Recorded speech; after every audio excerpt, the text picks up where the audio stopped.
ನಮಸ್ಕಾರ. ಮುಖ್ಯಾಂಶಗಳು. ರಾಜ್ಯದ ಆಯವ್ಯಯದಲ್ಲಿ ಮಹಿಳೆಯರ ಸಬಲೀಕರಣಕ್ಕೆ ವಿಶೇಷ ಒತ್ತು, ಹೆಚ್ಚಿನ ಅನುದಾನ ನಿಗದಿ, ಮುಖ್ಯಮಂತ್ರಿ ಬಿಎಸ್ ಯಡಿಯೂರಪ್ಪ. ಜನರಿಗೆ ಸುಲಭವಾಗಿ ಕಂದಾಯ ಇಲಾಖೆ ಸೇವೆ ಒದಗಿಸಲು ಜಾರಿಗೊಳಿಸಿರುವ ಜಿಲ್ಲಾಧಿಕಾರಿಗಳ ನಡೆ ಹಳ್ಳಿಯ ಕಡೆ ಕಾರ್ಯಕ್ರಮ ಯಶಸ್ವಿ, ಸಚಿವ ಆರ್ ಅಶೋಕ. ಇಂದು ವಿಶ್ವ ಅರಣ್ಯ ದಿನ. ಹೊಸ ನಗರ ವನ ಯೋಜನೆಯಡಿ 200 ನಗರ ಅರಣ್ಯಗಳ ಅಭಿವೃದ್ಧಿ ಗುರಿ, ಪ್ರಕಾಶ್ ಜಾವಡೇಕರ್. ಹೊಸದಾಗಿ ದೇಶದಲ್ಲಿ 43,000, ರಾಜ್ಯದಲ್ಲಿ 1,798 ಕೋವಿಡ್ ಸೋಂಕು ಪ್ರಕರಣ ಪತ್ತೆ, ಮಾರ್ಗಸೂಚಿ ಪಾಲನೆಗೆ ರಾಜ್ಯಗಳಿಗೆ ಕೇಂದ್ರದ ನಿರ್ದೇಶನ. ವಾರ್ತೆಗಳ ವಿವರ. ಪ್ರಸಕ್ತ ಸಾಲಿನ ಬಜೆಟ್ನಲ್ಲಿ ಮಹಿಳೆಯರ ಸಬಲೀಕರಣಕ್ಕೆ ವಿಶೇಷ ಆದ್ಯತೆ ನೀಡಿ ಹೆಚ್ಚಿನ ಅನುದಾನವನ್ನು ನಿಗದಿಪಡಿಸಲಾಗಿದೆ ಎಂದು ಮುಖ್ಯಮಂತ್ರಿ ಬಿಎಸ್ ಯಡಿಯೂರಪ್ಪ ಮಸ್ಕಿಯಲ್ಲಿ ನಿನ್ನೆ ತಿಳಿಸಿದ್ದಾರೆ. ಬಿಜೆಪಿ ಕಾರ್ಯಕರ್ತರ ಸಮಾವೇಶದಲ್ಲಿ ಮಾತನಾಡಿದ ಅವರು, ಮಹಿಳೆಯರು ಗುಡಿ ಕೈಗಾರಿಕೆಯಲ್ಲಿ ತಯಾರಿಸುವ ಉತ್ಪನ್ನಗಳಿಗೆ ಸೂಕ್ತ ಬೆಲೆ ಹಾಗೂ ಮಾರುಕಟ್ಟೆ ವ್ಯವಸ್ಥೆ ಮಾಡಿಕೊಡುವುದರ ಜೊತೆಗೆ 4% ಬಡ್ಡಿ ದರದಲ್ಲಿ 2 ಕೋಟಿ ರೂಪಾಯಿವರೆಗೂ ಸಾಲ ನೀಡಲಾಗುತ್ತಿದೆ. ಅಲ್ಲದೆ ಯುವಕರಿಗೂ ಸಹ ಕೈಗಾರಿಕೆ ಸ್ಥಾಪನೆಗೆ ಸಾಲ ಸೌಲಭ್ಯ ಒದಗಿಸುವ ಮೂಲಕ ಅವರೂ ಸಹ ಸ್ವಾಭಿಮಾನದ ಬದುಕು ಸಾಗಿಸಬೇಕೆಂಬುದೇ ಪ್ರಧಾನಿ ನರೇಂದ್ರ ಮೋದಿ ಅವರ ಅಪೇಕ್ಷೆಯಾಗಿದೆ ಎಂದರು. ಭಾರತ ಆರ್ಥಿಕವಾಗಿ ಸದೃಢಗೊಳಿಸುವ ಮೂಲಕ ವಿಶ್ವದ ಗಮನ ಸೆಳೆದಿದೆ. ದೇಶದ ಎಲ್ಲ ಸಮುದಾಯದವರನ್ನು ಒಂದು ಎಂದು ಭಾವಿಸಿರುವ ಬಿಜೆಪಿ ಎಲ್ಲ ವರ್ಗದವರ ಸಮಗ್ರ ಏಳಿಗೆಗೆ ಶ್ರಮಿಸುತ್ತಿದೆ ಎಂದರು. ಮಸ್ಕಿ ಕ್ಷೇತ್ರದ ಪಕ್ಷದ ಅಭ್ಯರ್ಥಿ ಪ್ರತಾಪ್ ಗೌಡ ಪಾಟೀಲರಿಗೆ ಈ ಬಾರಿ ಹೆಚ್ಚಿನ ಮತಗಳನ್ನು ನೀಡಿ ಗೆಲ್ಲಿಸಬೇಕು ಎಂದು ಯಡಿಯೂರಪ್ಪ ಮತದಾರರಲ್ಲಿ ಮನವಿ ಮಾಡಿದರು. ಬಿಜೆಪಿ ಕಾರ್ಯಕರ್ತರ ಬೃಹತ್ ಸಮಾವೇಶದಲ್ಲಿ ಬಿಜೆಪಿ ರಾಜ್ಯಾಧ್ಯಕ್ಷ ನಳಿನ್ ಕುಮಾರ್ ಕಟೀಲು, ಉಪಮುಖ್ಯಮಂತ್ರಿ ಲಕ್ಷ್ಮಣ ಸವದಿ, ಸಚಿವರಾದ ಶ್ರೀರಾಮುಲು, ಕೆಎಸ್ ಈಶ್ವರಪ್ಪ, ನಾಯಕ ಬಿವೈ ವಿಜಯೇಂದ್ರ ಹಾಗೂ ಸ್ಥಳೀಯ ಶಾಸಕರು, ಪಕ್ಷದ ಮುಖಂಡರು ಮತ್ತಿತರರು ಭಾಗವಹಿಸಿದ್ದರು. ಹಿಂದುಳಿದ ಈ ಪ್ರದೇಶಕ್ಕೆ ಶಿಕ್ಷಣಕ್ಕೆ ಒತ್ತು ನೀಡುವ ದೃಷ್ಟಿಯಿಂದ ಆಲಾಪುರ ಘಟ್ಟದಲ್ಲಿ ಡಾಕ್ಟರ್ ಬಿಆರ್ ಅಂಬೇಡ್ಕರ್ ಅವರ ಬಾಲಕಿಯ ವಸತಿ ಶಾಲೆ ನಿರ್ಮಾಣಕ್ಕೆ 22,21 ಲಕ್ಷ ಕೊಟ್ಟಿದ್ದೇನೆ. ಉಮಲೂಟಿಯಲ್ಲಿರುವ ಮೊರಾರ್ಜಿ ದೇಸಾಯಿ ವಸತಿ ಶಾಲೆಯಲ್ಲಿ ಪದವಿ ಪೂರ್ವ ಕಾಲೇಜಿಗಾಗಿ ಮೇಲ್ದರ್ಜೆ ಕೆಲಸಕ್ಕೆ 9.65 ಕೋಟಿ ಕೊಟ್ಟಿದ್ದೇನೆ. 10 ಕೋಟಿ ವೆಚ್ಚದಲ್ಲಿ ರಾಯಚೂರು ತಾಲೂಕು ಯರಗೇರ ಮೊರಾರ್ಜಿ ದೇಸಾಯಿ ವಸತಿ ಶಾಲೆ ಕಟ್ಟಡ ನಿರ್ಮಾಣಕ್ಕೆ ಹಣ ಕೊಟ್ಟಿದ್ದೇನೆ. ಮಸ್ಕಿ ಪುರಸಭೆ ನೂತನ ಕಟ್ಟಡಕ್ಕೆ 2 ಕೋಟಿ ರೂಪಾಯಿ ಕೊಟ್ಟಿದ್ದೇನೆ. ರಾಜ್ಯದಲ್ಲಿ ಏನೇನು ಕೆಲಸ ಕಾರ್ಯಗಳಾಗಬೇಕಾಗಿದೆ ಅದಕ್ಕೆ ಹೆಚ್ಚಿನ ಒತ್ತನ್ನು ನಾನು ಕೊಡ್ತೇನೆ.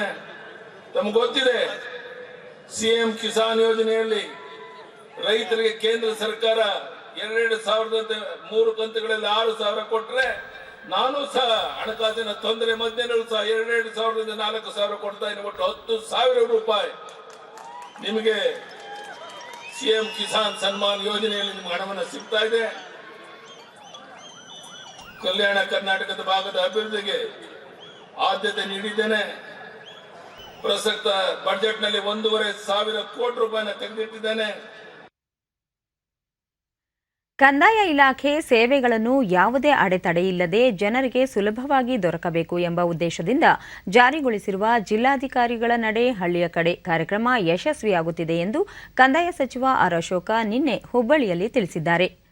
ಕಳೆದ ರಾತ್ರಿ ಚಬ್ಬಿ ಗ್ರಾಮದಲ್ಲಿ ವಾಸ್ತವ್ಯಕ್ಕಾಗಿ ಆಗಮಿಸಿದ ಸಚಿವರಿಗೆ ಸ್ಥಳೀಯ ಜನಪದ ಕಲಾ ತಂಡಗಳು ಹಾಗೂ ಮಹಿಳೆಯರು ಕಳಸ ಹೊತ್ತು ಸ್ವಾಗತ ಕೋರಿದರು. ಈ ವೇಳೆ ವಿಧಾನ ಪರಿಷತ್ ಸದಸ್ಯ ಪ್ರದೀಪ್ ಶೆಟ್ಟರ್, ರಾಜ್ಯ ಕೃಷಿ ಉತ್ಪನ್ನಗಳ ಸಂಸ್ಕರಣೆ ಹಾಗೂ ರಫ್ತು ನಿಗಮದ ಅಧ್ಯಕ್ಷ ಸಿದ್ದನಗೌಡ ಈಶ್ವರಗೌಡ ಚಿಕ್ಕನಗೌಡ್ರ, ಜಿಲ್ಲಾಧಿಕಾರಿ ನಿತೇಶ್ ಪಾಟೀಲ್, ಉಪವಿಭಾಗಾಧಿಕಾರಿ ಗೋಪಾಲಕೃಷ್ಣ, ಜಿಲ್ಲಾ ಆರೋಗ್ಯಾಧಿಕಾರಿ ಡಾ ಯಶವಂತ ಮದೀನ್ಕರ್ ಮತ್ತಿತರರು ಉಪಸ್ಥಿತರಿದ್ದರು. ಇದೇ ವೇಳೆ ಶಾಲೆ ವಿದ್ಯಾರ್ಥಿನಿಯರ ಸಮಸ್ಯೆ ಆಲಿಸಿದ ಸಚಿವರು ಗ್ರಾಮದಲ್ಲಿ ಪ್ರೌಢಶಾಲೆ ಆರಂಭಿಸಲು ಹಾಗೂ ವಿದ್ಯಾರ್ಥಿ ನಿಲಯ ಸ್ಥಾಪನೆಗೂ ಕ್ರಮ ಕೈಗೊಳ್ಳಲಾಗುವುದು, ಜೊತೆಗೆ ಹೆಚ್ಚುವರಿ ಬಸ್ ಸಂಚಾರಕ್ಕೂ ಕ್ರಮ ಕೈಗೊಳ್ಳುವುದಾಗಿ ಭರವಸೆ ನೀಡಿದರು. ಗ್ರಾಮಸ್ಥರ ಅಹವಾಲು ಆಲಿಸಿದ ಸಚಿವರು ದಿವ್ಯಾಂಗರಿಗೆ ಸಲಕರಣೆಗಳನ್ನು ವಿತರಣೆ ಮಾಡಿದರು. ಬಳಿಕ ಸಚಿವ ಆರ್ ಅಶೋಕ, ಈ ಬಾರಿ ಗ್ರಾಮ ವಾಸ್ತವ್ಯಕ್ಕಾಗಿ ಹುಬ್ಬಳ್ಳಿಯ ಚಬ್ಬಿ ಗ್ರಾಮವನ್ನು ಆಯ್ಕೆ ಮಾಡಲಾಗಿದೆ. ಇದು ನನ್ನ 2ನೇ ಗ್ರಾಮ ವಾಸ್ತವ್ಯ. ಕೋವಿಡ್ನಿಂದಾಗಿ ಅಗತ್ಯ ಮುನ್ನೆಚ್ಚರಿಕಾ ಕಾರ್ಯಕ್ರಮಗಳನ್ನು ಕೈಗೊಂಡಿದ್ದು ಯಾವುದೇ ತೊಂದರೆ ಇಲ್ಲ. ಮುಂದಿನ 6 ರಿಂದ 7 ತಿಂಗಳೊಳಗಾಗಿ ಎಲ್ಲರಿಗೂ ಲಸಿಕೆ ದೊರೆಯಲಿದೆ ಎಂದರು. ಜನರು ಕಳೆದ 30 ವರ್ಷಗಳಿಂದ ತಮ್ಮ ಕೆಲಸ ಕಾರ್ಯಗಳಿಗಾಗಿ ಸರ್ಕಾರಿ ಕಚೇರಿಗಳಿಗೆ ಅಲೆಯುತ್ತಿದ್ದಾರೆ. ಈ ರೀತಿ ಜನ ಸರ್ಕಾರಿ ಕಚೇರಿ ಮುಂದೆ ಕೈಕಟ್ಟಿ ನಿಲ್ಲಬಾರದು. ಸರ್ಕಾರಿ ಸೇವೆಗಳು ಜನರ ಬಾಗಿಲಿಗೆ ತಲುಪಬೇಕು ಎಂಬ ಉದ್ದೇಶದಿಂದ ಈ ಕಾರ್ಯಕ್ರಮ ಜಾರಿಗೆ ತರಲಾಗಿದೆ ಎಂದು ತಿಳಿಸಿದರು. ಬಹಳ ಪ್ರಮುಖವಾಗಿರ್ತಕ್ಕಂಥದ್ದು ಅಧಿಕಾರಿ ವರ್ಗದವರು, ಜಿಲ್ಲಾಧಿಕಾರಿ ಇರ್ಬೋದು, ಜೆಸಿ ಇರ್ಬೋದು, ತಹಸೀಲ್ದಾರ್ ಇರ್ಬೋದು, ಎಲ್ಲರೂ ಕೂಡ ಜನರ ಸೇವಕರು. ವಿದ್ಯಾರ್ಥಿನಿ ಅಕ್ಷತಾ ರವಿ ಉಲ್ಲಂಬಿಗಿ ಹೆಚ್ಚುವರಿ ಬಸ್ ಸಂಚಾರಕ್ಕೆ ಕ್ರಮ, ಪ್ರೌಢಶಾಲೆ ವಿದ್ಯಾರ್ಥಿ ನಿಲಯ ಸ್ಥಾಪನೆಗೆ ಸಚಿವರು ಸಮ್ಮತಿಸಿದ್ದು ಸಂತಸ ತಂದಿದೆ ಎಂದರು. ಬರುದು 2 ಬಸ್ ಬರ್ತಾವ್ರಿ, ಮುಂಜಾಲಿಂದ ಒಂದ್ ಸಂಜೆ ಒಂದು. ಅವ್ 2 ಬಸ್ನಾಗ್ರಿ ಮುಂಜಾಲೆ ಒಂದ್ 60 ಮಂದಿ ಹಿಡ್ಕೊಂಡು ಹೋಗತ್ರಿ, ಬರೋ ಮುಂದೆ 60 ಮಂದಿ. ನಾವು ಹೋಗುದು ಇಲ್ಲಿಂದ 200ರಿಂದ 300 ಮಂದಿ ಹೋಗ್ತೇವ್ರಿ. ಅಲ್ಲಿಂದ ಮತ್ತೆ ಹೊಳ್ಳಿ 150-200 ಮಂದಿ ನಡ್ಕೊಂತ ಹೋಗ್ತೇವ್ರಿ. ಡೈಲಿ ಮುಂಜಾಲೆ ನಡ್ಕೊಂತ ಹೋಗೋದ್ರಿಂದ ನಮ್ಗೆ 2 ಕ್ಲಾಸ್ ತಪ್ತಾವ್ರಿ. 2 ಕ್ಲಾಸ್ ಮತ್ತೆ ಹೇಳಾಕ್ನೂ ಆಗಂಗಿಲ್ಲ ಸರ್ಸ್ಗೆ. ಅದರಿಂದ ನಮ್ಗೊಂದು ಹೈಸ್ಕೂಲ್ ಮಾಡ್ಕೊಡ್ಬೇಕಂತ ಹೇಳಿ ನಾವು ಸಚಿವರಲ್ಲಿ ಮನವಿ. ಬೆಂಗಳೂರಿನ ಅರಮನೆ ಮೈದಾನದಲ್ಲಿಂದು ನಡೆಯಲಿರುವ ಕಾರ್ಯಕ್ರಮದಲ್ಲಿ ಕೇಂದ್ರ ಅರಣ್ಯ, ಪರಿಸರ ಹಾಗೂ ವಾರ್ತಾ ಮತ್ತು ಪ್ರಸಾರ ಸಚಿವ ಪ್ರಕಾಶ್ ಜಾವಡೇಕರ್ ಅವರು ಅಂತಾರಾಷ್ಟ್ರೀಯ ಅರಣ್ಯ ದಿನ ಹಾಗೂ ರೈತರ ಸಮ್ಮಾನ ಕಾರ್ಯಕ್ರಮದಲ್ಲಿ ಭಾಗವಹಿಸಲಿದ್ದಾರೆ. ಕಾರ್ಯಕ್ರಮದಲ್ಲಿ ಮುಖ್ಯಮಂತ್ರಿ ಬಿಎಸ್ ಯಡಿಯೂರಪ್ಪ, ಈಶಾ ಫೌಂಡೇಶನ್ನ ಸದ್ಗುರು ಮತ್ತಿತರರು ಭಾಗವಹಿಸಲಿದ್ದಾರೆ.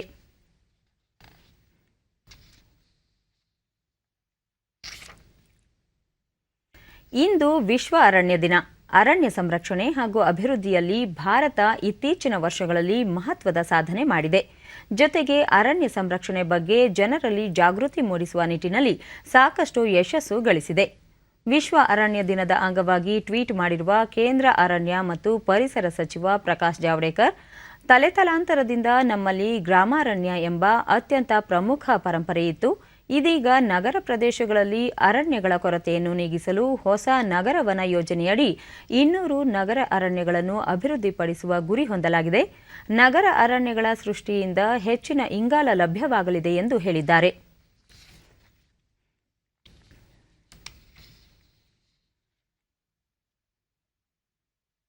ವಿಧಾನಸಭಾ ಚುನಾವಣೆ ನಡೆಯುತ್ತಿರುವ ಪಶ್ಚಿಮ ಬಂಗಾಳ, ಅಸ್ಸಾಂ, ತಮಿಳುನಾಡು, ಕೇರಳ ಹಾಗೂ ಪುದುಚೇರಿಗಳಲ್ಲಿ ಚುನಾವಣಾ ಪ್ರಚಾರ ಬಿರುಸುಗೊಂಡಿದೆ. ಮೊದಲ ಹಂತದ ಮತದಾನದ ದಿನ ಹತ್ತಿರವಾಗುತ್ತಿರುವಂತೆಯೇ ರಾಜಕೀಯ ಪಕ್ಷಗಳು ಪಶ್ಚಿಮ ಬಂಗಾಳದಲ್ಲಿ ಬಿರುಸಿನ ಪ್ರಚಾರ ಕಾರ್ಯದಲ್ಲಿ ತೊಡಗಿವೆ. ಪ್ರಧಾನಮಂತ್ರಿ ನರೇಂದ್ರ ಮೋದಿ ಅವರು ಪಶ್ಚಿಮ ಬಂಗಾಳ ಹಾಗೂ ಅಸ್ಸಾಂಗಳಲ್ಲಿ ಪ್ರಚಾರ ಕಾರ್ಯ ಕೈಗೊಳ್ಳುವರು. ಅಸ್ಸಾಂನ ಬೋಕಾಖಾಟ್ನಲ್ಲಿ ಚುನಾವಣಾ ರ್ಯಾಲಿಯನ್ನು ಉದ್ದೇಶಿಸಿ ಮಾತನಾಡುವ ಅವರು ನಂತರ ಪಶ್ಚಿಮ ಬಂಗಾಳದ ಬಂಕೂರಾದಲ್ಲಿ ಸಾರ್ವಜನಿಕ ಸಭೆಯನ್ನು ಉದ್ದೇಶಿಸಿ ಭಾಷಣ ಮಾಡುವರು. ಕಾಂಗ್ರೆಸ್ ಪಕ್ಷ ಅಸ್ಸಾಂನಲ್ಲಿ ಚುನಾವಣಾ ಪ್ರಣಾಳಿಕೆಯನ್ನು ಬಿಡುಗಡೆ ಮಾಡಿದ್ದು, ಅದು ಅಧಿಕಾರಕ್ಕೆ ಬಂದರೆ ಪೌರತ್ವ ತಿದ್ದುಪಡಿ ಕಾಯ್ದೆ ಜಾರಿಗೊಳಿಸುವುದಿಲ್ಲ ಎಂದು ಹೇಳಿದೆ. ಕಾಂಗ್ರೆಸ್ ಹಿರಿಯ ನಾಯಕ ರಾಹುಲ್ ಗಾಂಧಿ ಮತ್ತಿತರರು ಪ್ರಣಾಳಿಕೆಯನ್ನು ಬಿಡುಗಡೆ ಮಾಡಿದ್ದಾರೆ. ಅಸ್ಸಾಂನ 47 ಮತ್ತು ಪಶ್ಚಿಮ ಬಂಗಾಳದ 30 ವಿಧಾನಸಭಾ ಕ್ಷೇತ್ರಗಳಲ್ಲಿ ಇದೇ 27ರಂದು ಮೊದಲ ಹಂತದ ಮತದಾನ ನಡೆಯಲಿದೆ.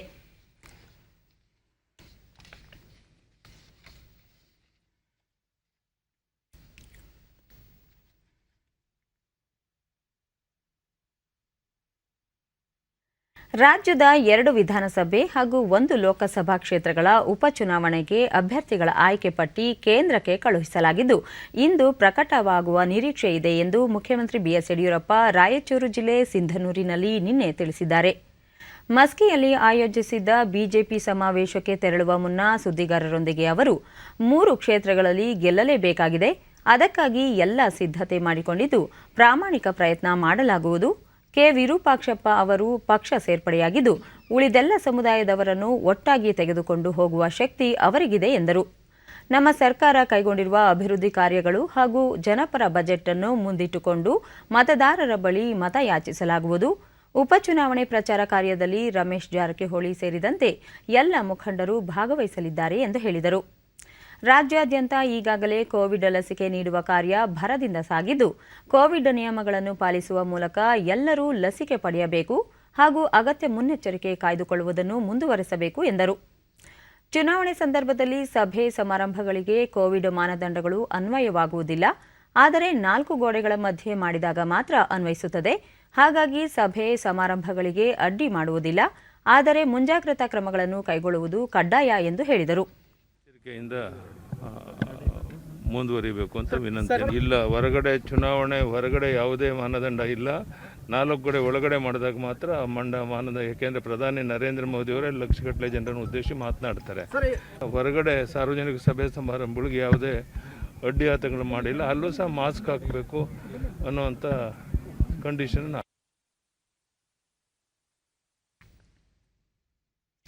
3 ದಿನಗಳ ಒಡಿಶಾ ಪ್ರವಾಸ ಕೈಗೊಂಡಿರುವ ರಾಷ್ಟ್ರಪತಿ ರಾಮನಾಥ್ ಕೋವಿಂದ್ ಅವರು ಇಂದು ರೂರ್ಕೆಲಾ ಎನ್ಐಟಿಯ 18ನೇ ವಾರ್ಷಿಕ ಘಟಿಕೋತ್ಸವದಲ್ಲಿ ಭಾಗವಹಿಸಲಿದ್ದಾರೆ.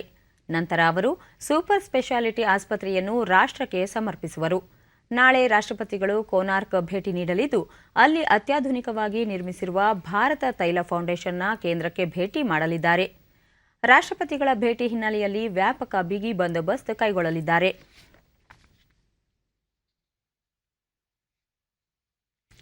ರಾಷ್ಟ್ರೀಯ ಔಷಧಗಳ ಬೆಲೆ ನಿಯಂತ್ರಣ ಪ್ರಾಧಿಕಾರ ಎನ್ಪಿಪಿಎ 80ಕ್ಕೂ ಅಧಿಕ ಔಷಧಗಳನ್ನು ಬೆಲೆ ನಿಯಂತ್ರಣ ವ್ಯಾಪ್ತಿಗೆ ತಂದಿದೆ. ಮಧುಮೇಹ ನಿಯಂತ್ರಣ ಔಷಧಿಗಳು ಸೇರಿದಂತೆ 80 ಬಗೆಯ ಔಷಧಿಗಳ ಬೆಲೆಯನ್ನು ನಿಗದಿಪಡಿಸಲಾಗಿದೆ.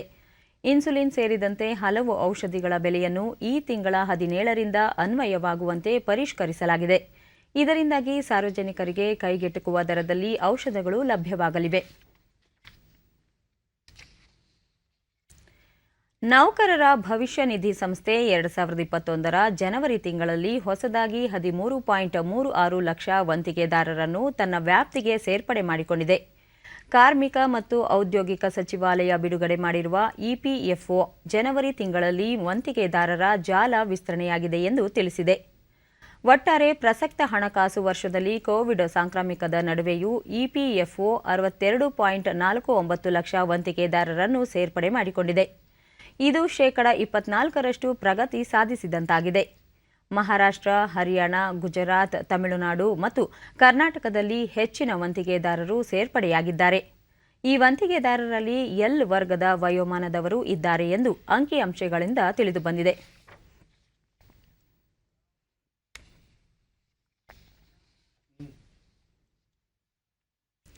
ದೇಶದಲ್ಲಿ ಹೆಚ್ಚುತ್ತಿರುವ ಕೋವಿಡ್-19 ಸೋಂಕು ಪ್ರಕರಣಗಳನ್ನು ತಡೆಗಟ್ಟಲು ಸುರಕ್ಷಿತ ನಿಯಮಗಳನ್ನು ಕಠಿಣ ರೀತಿಯಲ್ಲಿ ಜಾರಿಗೊಳಿಸಲು ಕ್ರಮ ಕೈಗೊಳ್ಳಬೇಕು.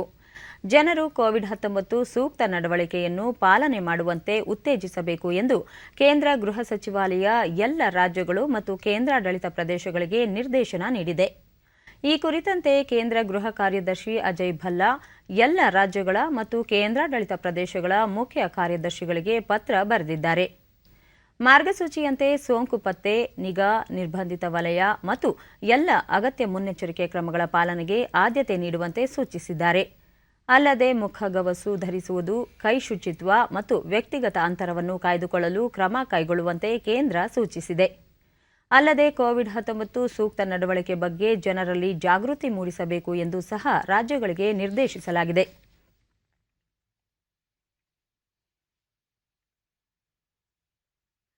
ರಾಜ್ಯದಲ್ಲಿ ನಿನ್ನೆ ಹೊಸದಾಗಿ 1798 ಕೋವಿಡ್ ಪ್ರಕರಣಗಳು ದೃಢಪಟ್ಟಿದ್ದು, ಇದರೊಂದಿಗೆ ಒಟ್ಟು ಸೋಂಕು ಪ್ರಕರಣಗಳ ಸಂಖ್ಯೆ 9,68,487ಕ್ಕೆ ಏರಿಕೆಯಾಗಿದೆ. ನಿನ್ನೆ 1,030 ಮಂದಿ ಆಸ್ಪತ್ರೆಯಿಂದ ಬಿಡುಗಡೆಯಾಗಿದ್ದು, ಇದುವರೆಗೂ ಗುಣಮುಖರಾದವರ ಒಟ್ಟು ಸಂಖ್ಯೆ 9,43,208ಕ್ಕೆ ತಲುಪಿದೆ.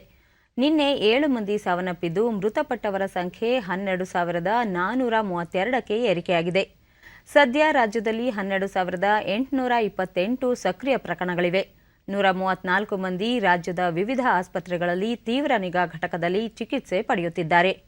ನಿನ್ನೆ 94,043 ಮಾದರಿಗಳ ಪರೀಕ್ಷೆ ನಡೆಸಿದ್ದು, ಇದುವರೆಗೂ 2,02,87,369 ಮಂದಿಗೆ ಕೊರೋನಾ ಪರೀಕ್ಷೆ ನಡೆಸಲಾಗಿದೆ ಎಂದು ಆರೋಗ್ಯ ಮತ್ತು ಕುಟುಂಬ ಕಲ್ಯಾಣ ಇಲಾಖೆ ತಿಳಿಸಿದೆ.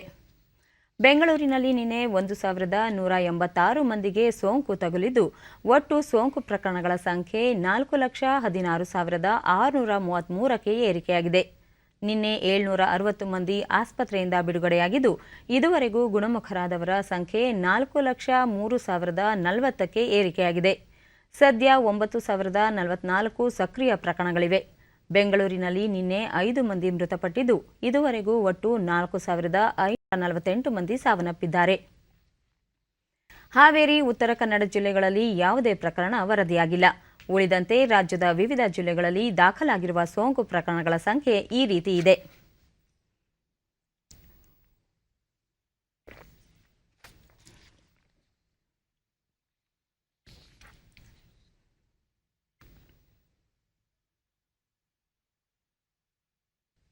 ದೇಶದಲ್ಲಿ ಕಳೆದ 24 ಗಂಟೆಗಳಲ್ಲಿ 43,846 ಹೊಸ ಕೋವಿಡ್-19 ಪ್ರಕರಣಗಳು ಬೆಳಕಿಗೆ ಬಂದಿವೆ. ಇದರೊಂದಿಗೆ ದೇಶದಲ್ಲಿ ಒಟ್ಟು ಸೋಂಕಿತರ ಸಂಖ್ಯೆ 1,15,99,130ಕ್ಕೆ ಏರಿಕೆಯಾಗಿದೆ ಎಂದು ಕೇಂದ್ರ ಆರೋಗ್ಯ ಸಚಿವಾಲಯ ತಿಳಿಸಿದೆ. ಇದುವರೆಗೆ 1,11,30,288 ಮಂದಿ ಗುಣಮುಖರಾಗುವುದರೊಂದಿಗೆ ಚೇತರಿಕೆ ಪ್ರಮಾಣ ಶೇಕಡಾ 96.96ಕ್ಕೆ ಏರಿಕೆಯಾಗಿದೆ. ಒಟ್ಟು 3,09,087 ಸಕ್ರಿಯ ಪ್ರಕರಣಗಳಿದ್ದು ಶೇಕಡಾ 2.66ರಷ್ಟಿದೆ. ಇದುವರೆಗೆ 1,59,755 ಮಂದಿ ಮೃತಪಟ್ಟಿದ್ದು ಈ ಪ್ರಮಾಣ ಶೇಕಡಾ 1.38ರಷ್ಟಿದೆ.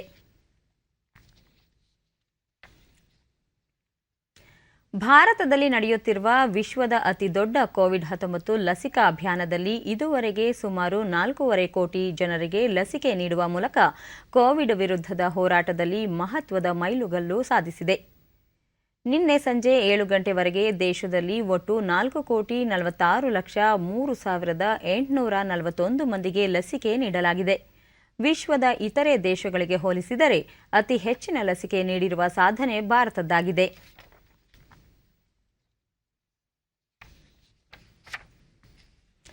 ಆಡಳಿತದಲ್ಲಿ ಭ್ರಷ್ಟಾಚಾರ ರಹಿತ ವಾತಾವರಣ ನಿರ್ಮಾಣ ಮತ್ತು ಪಾರದರ್ಶಕತೆ ಉತ್ತೇಜನದಲ್ಲಿ ಡಿಜಿಟಲ್ ತಂತ್ರಜ್ಞಾನ ವೇದಿಕೆಗಳು ಅತ್ಯಂತ ಪ್ರಮುಖ ಪಾತ್ರ ವಹಿಸುತ್ತಿವೆ ಎಂದು ಕೇಂದ್ರ ವಾರ್ತಾ ಮತ್ತು ಪ್ರಸಾರ ಖಾತೆ ಸಚಿವ ಪ್ರಕಾಶ್ ಜಾವಡೇಕರ್ ಹೇಳಿದ್ದಾರೆ. ಅವರು ಮುಂಬೈನಲ್ಲಿ ಕಳೆದ ರಾತ್ರಿ ಖಾಸಗಿ ವಾಹಿನಿ ಆಯೋಜಿಸಿದ ಡಿಜಿಟಲ್ ಮಾಧ್ಯಮ ಶೃಂಗಸಭೆಯಲ್ಲಿ ಮಾತನಾಡಿದ ಅವರು, ಓವರ್ ದ ಟಾಪ್ OTTಗೆ ಹೊಸ ಮಾರ್ಗಸೂಚಿಗಳನ್ನು ಹೊರಡಿಸಲಾಗಿದ್ದು, ಆ ಮೂಲಕ ಹಲವು ಡಿಜಿಟಲ್ ವೇದಿಕೆಗಳಿಗೆ ಒಂದೇ ವೇದಿಕೆಯನ್ನು ಒದಗಿಸಿಕೊಡಲು ಸರ್ಕಾರ ಪ್ರಯತ್ನಿಸಿದೆ ಎಂದರು. OTT ಮಾರ್ಗಸೂಚಿಗಳ ಮೂಲಕ ವಿದ್ಯುನ್ಮಾನ, ಮುದ್ರಣ ಅಥವಾ ಡಿಜಿಟಲ್ ಮಾಧ್ಯಮ ವೇದಿಕೆಗಳಲ್ಲಿ ಪಾರದರ್ಶಕತೆಯನ್ನು ತರಲು ಪ್ರಯತ್ನಿಸಲಾಗುತ್ತಿದೆ. ಇದರ ಉದ್ದೇಶ OTT ವೇದಿಕೆಗಳನ್ನು ನಿಯಂತ್ರಿಸುವುದಲ್ಲ, ಬದಲಿಗೆ ಸ್ವಯಂ ನಿರ್ಬಂಧಕ್ಕೆ ನ್ಯಾಯಯುತ ಪೂರಕ ನೆರವು ನೀಡುವುದಾಗಿದೆ ಎಂದು ಅವರು ಹೇಳಿದರು. ಕೋವಿಡ್-19 ಸಾಂಕ್ರಾಮಿಕದ ಸಮಯದಲ್ಲಿ ಡಿಜಿಟಲ್ ಮಾಧ್ಯಮ ಹೇಗೆ ಕಾರ್ಯನಿರ್ವಹಿಸಿತು ಎಂಬ ಕುರಿತು ಮಾತನಾಡಿದ ಅವರು, ಸುಮಾರು 50ಕ್ಕೂ ಅಧಿಕ ಸಚಿವ ಸಂಪುಟ ಸಭೆಗಳು ವರ್ಚುವಲ್ ಮೂಲಕ ನಡೆದವು. ನಿರ್ಧಾರಗಳನ್ನು ಕೈಗೊಳ್ಳುವುದರಲ್ಲಿ ಯಾವುದೇ ವಿಳಂಬವಾಗಲಿಲ್ಲ. ಕೇಂದ್ರ ಸರ್ಕಾರದ ನಾನಾ ಕಲ್ಯಾಣ ಕಾರ್ಯಕ್ರಮಗಳಡಿ 35 ಕೋಟಿಗೂ ಅಧಿಕ ಜನರಿಗೆ ನೇರ ನಗದು ವರ್ಗಾವಣೆ ಮೂಲಕ 13 ಲಕ್ಷ ಕೋಟಿ ರೂಪಾಯಿಗಳನ್ನು ವರ್ಗಾವಣೆ ಮಾಡಲಾಗಿದೆ. 12.30 ಕೋಟಿ ರೈತರ ಬ್ಯಾಂಕ್ ಖಾತೆಗೆ ಹಣ ವರ್ಗಾವಣೆಯಾಗಿದೆ ಎಂದು ಪ್ರಕಾಶ್ ಜಾವಡೇಕರ್ ಹೇಳಿದರು.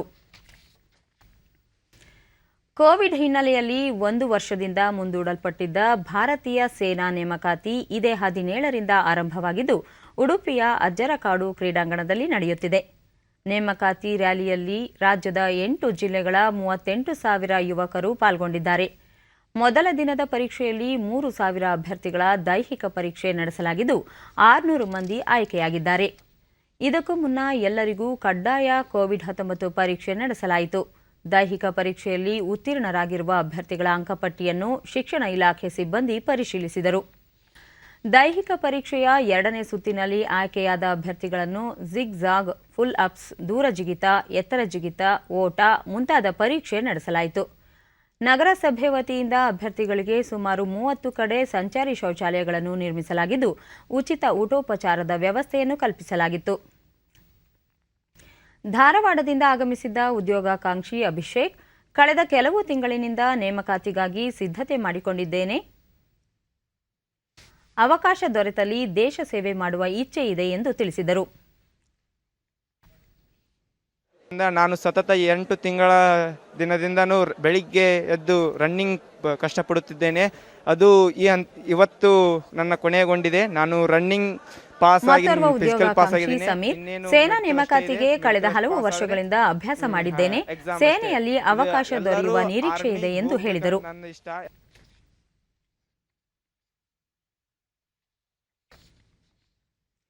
ಸ್ವಚ್ಛ ಭಾರತ ಪರಿಕಲ್ಪನೆಗೆ ಪೂರಕವಾಗಿ ಪರಿಸರ ಸ್ನೇಹಿ ಸ್ಯಾನಿಟರಿ ಪ್ಯಾಡ್ ವಿಲೇವಾರಿ ಪ್ರಕ್ರಿಯೆಯನ್ನು ಆರಂಭಿಸುವ ಮೂಲಕ ಉಡುಪಿ ಜಿಲ್ಲೆಯ ಕುಂದಾಪುರ ತಾಲೂಕಿನ ಪ್ರೌಢಶಾಲಾ ಶಿಕ್ಷಕ ಶ್ರೀಕಾಂತ್ ಹೊಸ ಮಾದರಿ ಸ್ವಚ್ಛತಾ ನಿರ್ವಹಣೆಗೆ ಆದ್ಯತೆ ನೀಡಿದ್ದಾರೆ. ತಾಲೂಕಿನ ಬಸ್ರೂರು ಗ್ರಾಮದಲ್ಲಿ ಗಣಿತ ಶಿಕ್ಷಕರಾಗಿರುವ ಇವರು ಅತ್ಯಂತ ಕಡಿಮೆ ಖರ್ಚಿನಲ್ಲಿ ಆರಂಭಿಸಿರುವ ಸ್ಯಾನಿಟರಿ ಪ್ಯಾಡ್ ವಿಲೇವಾರಿ ಘಟಕ ರಾಷ್ಟ್ರ ಮಟ್ಟದಲ್ಲಿ ಗಮನ ಸೆಳೆದಿದ್ದು, ಈಗಾಗಲೇ ಉಡುಪಿ ಜಿಲ್ಲೆಯ ಸುಮಾರು 75 ಶಾಲಾ ಕಾಲೇಜುಗಳಲ್ಲಿ ಈ ಮಾದರಿಯನ್ನು ಅನುಸರಿಸಲಾಗುತ್ತಿದೆ. ಶೌಚಾಲಯದ ಮೂಲಕವೇ ಘಟಕಕ್ಕೆ ಪೈಪ್ಲೈನ್ ಸಂಪರ್ಕ ಕಲ್ಪಿಸಿ ತಿಂಗಳಿಗೊಮ್ಮೆ ಬ್ಲೀಚಿಂಗ್ ಪೌಡರ್, ಇತರೆ ರಾಸಾಯನಿಕಗಳನ್ನು ಬಳಸಿ ತ್ಯಾಜ್ಯ ಪ್ಯಾಡ್ಗಳನ್ನು ಕರಗಿಸಲಾಗುತ್ತಿದೆ. ಉಳಿದ ಪ್ಲಾಸ್ಟಿಕ್ ತ್ಯಾಜ್ಯವನ್ನು ನಿಗದಿತ ಅವಧಿಯಲ್ಲಿ ವಿಲೇವಾರಿ ಮಾಡಲು ಸೂಕ್ತ ವ್ಯವಸ್ಥೆ ಮಾಡಲಾಗಿದೆ. ಈ ಘಟಕಕ್ಕೆ ಭೇಟಿ ನೀಡಿರುವ ಹಲವು ಗಣ್ಯರು ಹೊಸ ಪ್ರಯತ್ನವನ್ನು ಶ್ಲಾಘಿಸಿದ್ದಾರೆ.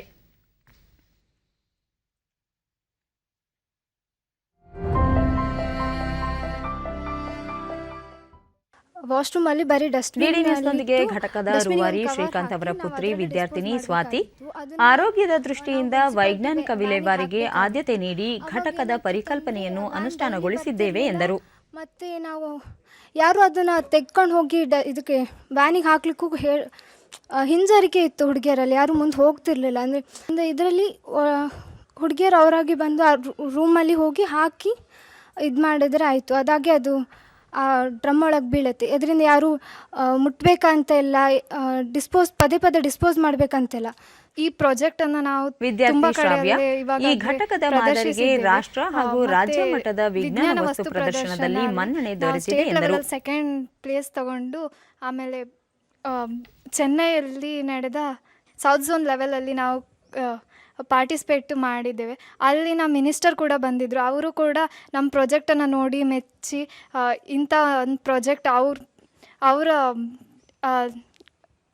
ಅವ್ರ ಸ್ಟೇಟ್ ಅಂದರೆ ತಮಿಳ್ನಾಡಲ್ಲೂ ಕೂಡ ಎಲ್ಲ ಸ್ಕೂಲಲ್ಲೇ ಅಳವಡಿಸುವ ಮಾಡ್ತೇವೆ ಅಂತ ಕೂಡ ಹೇಳಿದ್ದಿದ್ರು. ಶಾಲೆಗಳಲ್ಲಿ ಮುಖ್ಯ ಶಿಕ್ಷಕಿ ನಾಗರತ್ನ, ವಿದ್ಯಾರ್ಥಿನಿಯರು ಯಾವುದೇ ಮುಜುಗರವಿಲ್ಲದೆ ಈ ಮಾದರಿಯನ್ನು ಬಳಸಿಕೊಳ್ಳಬಹುದಾಗಿದ್ದು ಎಲ್ಲ ಶಾಲೆಗಳಲ್ಲೂ ನಿರ್ಮಿಸುವಂತಾಗಬೇಕು ಎಂದರು.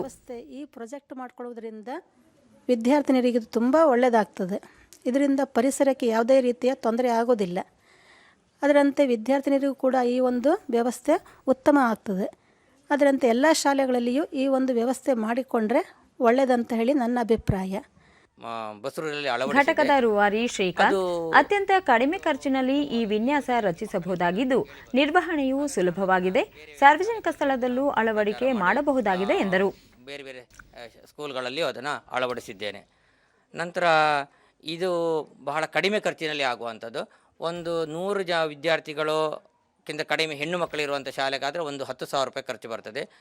100 ಮಕ್ಕಳಕ್ಕಿಂತ ಜಾಸ್ತಿ ಆದರೆ ಸ್ವಲ್ಪ ದೊಡ್ಡ ಪಿಟ್ಟನ್ನು ನಾವು ಹಾಕಬೇಕಾಗತ್ತೆ. ಅದಕ್ಕೊಂದು 12,000 ರೂಪಾಯಿವರೆಗೆ ಖರ್ಚು ಬರ್ತದೆ. ಕೇಂದ್ರ ವಿದೇಶಾಂಗ ವ್ಯವಹಾರಗಳ ಸಚಿವ ಜೈಶಂಕರ್ ಮತ್ತು ಅಮೆರಿಕ ರಕ್ಷಣಾ ಕಾರ್ಯದರ್ಶಿ ಲಾಯ್ಡ್ ಜೆ ಆಸ್ಟಿನ್ ಅವರು ಜಾಗತಿಕ ಸ್ಥಿತಿಗತಿ ಸೇರಿದಂತೆ ಹಲವು ವಿಷಯಗಳ ಕುರಿತು ಸಮಾಲೋಚನೆ ನಡೆಸಿದರು. ಸಭೆಯಲ್ಲಿ ಜೈಶಂಕರ್ ಅವರು ಭಾರತದ ಸದ್ಯದ ಭದ್ರತಾ ಸವಾಲುಗಳು ಮತ್ತು ಅದರ ದೀರ್ಘಾವಧಿಯ ಕಾರ್ಯತಂತ್ರ ಆಯಾಮಗಳ ಕುರಿತು ಮಾತನಾಡಿದರು ಎಂದು ಮೂಲಗಳು ತಿಳಿಸಿವೆ.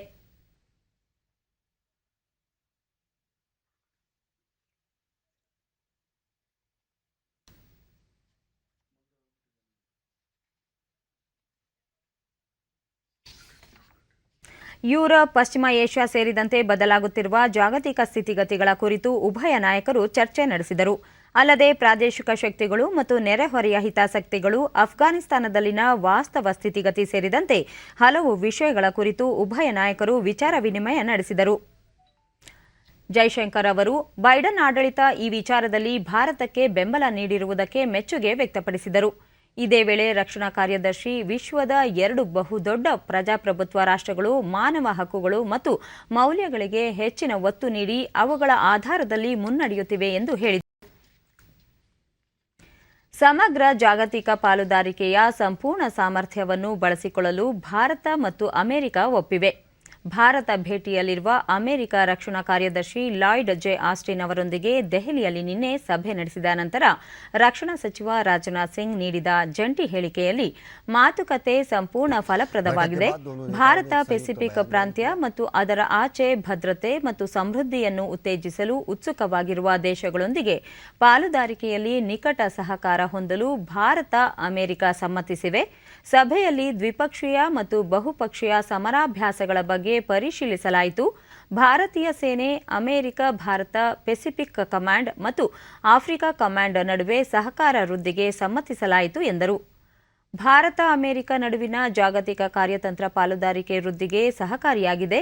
ರಕ್ಷಣಾ ವಲಯಕ್ಕೆ ಸಂಬಂಧಿಸಿದ ಅನೇಕ ಪ್ರಮುಖ ವಿಷಯಗಳನ್ನು ರಕ್ಷಣಾ ಕ್ಷೇತ್ರದ ವಿವಿಧ ವಲಯಗಳಲ್ಲಿ ಸಹಕಾರ ಮತ್ತು ಬಾಂಧವ್ಯ ವೃದ್ಧಿ ಬಗ್ಗೆ ಚರ್ಚಿಸಲಾಯಿತು. ಭಾರತದಲ್ಲಿ ರಕ್ಷಣಾ ವಲಯದಲ್ಲಿ ಬಂಡವಾಳ ಹೂಡುವುದಕ್ಕೆ ಇರುವ ಅವಕಾಶಗಳ ಬಗ್ಗೆ ವಿವರಿಸಲಾಯಿತು ಎಂದರು.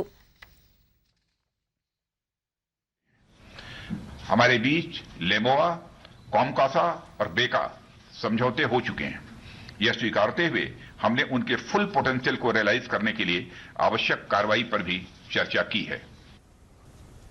भारत, अमेरिका, जापान और ऑस्ट्रेलिया के हाल में हुए फर्स्ट लीडर समिट ने फ्री, ओपन और इनक्लूसिव इंडो पैसिफिक क्षेत्र को बनाए रखने के हमारे संकल्प को दोहराया है. हमारी चर्चा के दौरान हमने कुछ गैर पारंपरिक चुनौतियों जैसे कि तेल रिसाव और पर्यावरणीय आपदाओं, नशीले पदार्थों की तस्करी और इलीगल, अनरिपोर्टेड और अनरेगुलेटेड फिशिंग आदि को संबोधित करने के लिए क्षमता निर्माण की आवश्यकता भी महसूस की है. ಲಾಯ್ಡ್ ಜೆ ಆಸ್ಟಿನ್ ಮಾತನಾಡಿ, ಅಂತಾರಾಷ್ಟ್ರೀಯವಾಗಿ ತೀವ್ರ ಬದಲಾವಣೆಯಾಗುತ್ತಿರುವ ಇಂದಿನ ದಿನಗಳಲ್ಲಿ ಭಾರತ ಪ್ರಮುಖ ಪಾಲುದಾರ ದೇಶವಾಗುತ್ತಿದೆ. ಭಾರತದೊಂದಿಗೆ ರಕ್ಷಣಾ ಪಾಲುದಾರಿಕೆಗೆ ಅಮೆರಿಕ ಬದ್ಧವಾಗಿದೆ. ಭಾರತ ಪೆಸಿಫಿಕ್ ಪ್ರಾಂತ್ಯದಲ್ಲಿ ಭದ್ರತೆ ಮತ್ತು ಶಾಂತಿ ಸ್ಥಾಪನೆಗೆ ಭಾರತ ಅಮೆರಿಕ ನಡುವಿನ ಸಂಬಂಧ ಅತಿ ಪ್ರಮುಖವಾಗಿದೆ ಎಂದರು.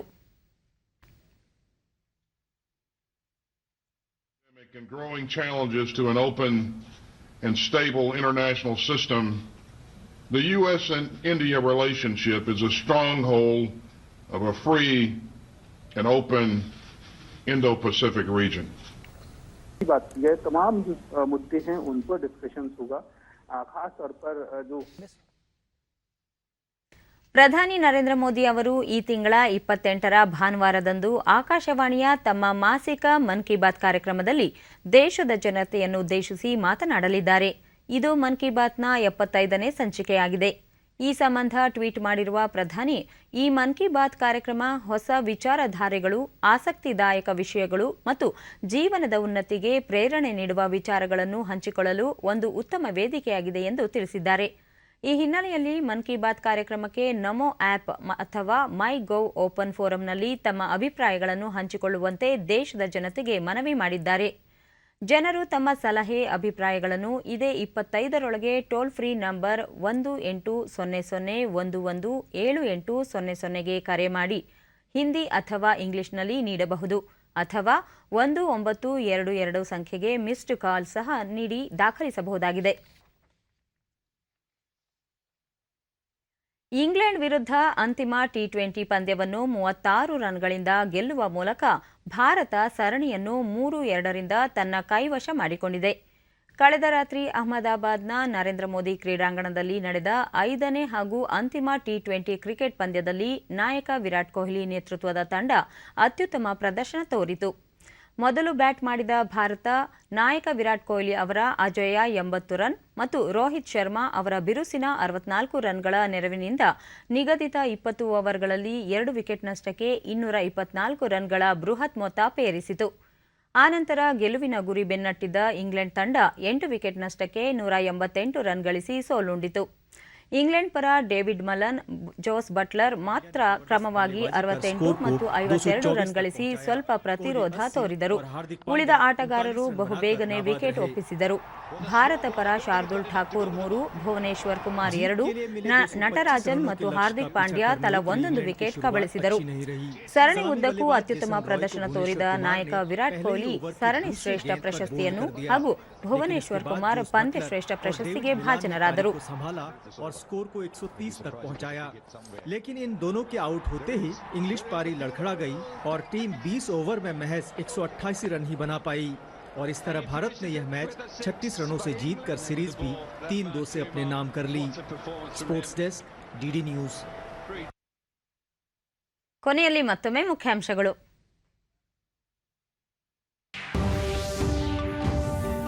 ರಾಜ್ಯದ ಆಯವ್ಯಯದಲ್ಲಿ ಮಹಿಳೆಯರ ಸಬಲೀಕರಣಕ್ಕೆ ವಿಶೇಷ ಒತ್ತು, ಹೆಚ್ಚಿನ ಅನುದಾನ ನಿಗದಿ, ಮುಖ್ಯಮಂತ್ರಿ ಬಿಎಸ್ ಯಡಿಯೂರಪ್ಪ. ಜನರಿಗೆ ಸುಲಭವಾಗಿ ಕಂದಾಯ ಇಲಾಖೆ ಸೇವೆ ಒದಗಿಸಲು ಜಾರಿಗೊಳಿಸಿರುವ ಜಿಲ್ಲಾಧಿಕಾರಿಗಳ ನಡೆ ಹಳ್ಳಿಯ ಕಡೆ ಕಾರ್ಯಕ್ರಮ ಯಶಸ್ವಿ, ಸಚಿವ ಆರ್ ಅಶೋಕ. ಇಂದು ವಿಶ್ವ ಅರಣ್ಯ ದಿನ, ಹೊಸ ನಗರ ವನ ಯೋಜನೆಯಡಿ 200 ನಗರ ಅರಣ್ಯಗಳ ಅಭಿವೃದ್ಧಿ ಗುರಿ, ಪ್ರಕಾಶ್ ಜಾವಡೇಕರ್. ಹೊಸದಾಗಿ ದೇಶದಲ್ಲಿ 43,000, ರಾಜ್ಯದಲ್ಲಿ 1,798 ಕೋವಿಡ್ ಸೋಂಕು ಪ್ರಕರಣ ಪತ್ತೆ, ಮಾರ್ಗಸೂಚಿ ಪಾಲನೆಗೆ ರಾಜ್ಯಗಳಿಗೆ ಕೇಂದ್ರದ ನಿರ್ದೇಶನ. ನಮ್ಮ ವಾರ್ತಾ ಪ್ರಸಾರವನ್ನು ನೀವು ಡಿಡಿ ಚಂದನ ನ್ಯೂಸ್ ಯೂಟ್ಯೂಬ್ ಚಾನೆಲ್ನಲ್ಲೂ ವೀಕ್ಷಿಸಬಹುದು. ನಮ್ಮ ಮುಂದಿನ ವಾರ್ತಾ ಪ್ರಸಾರ ಮಧ್ಯಾಹ್ನ 1 ಗಂಟೆಗೆ. ನಮಸ್ಕಾರ.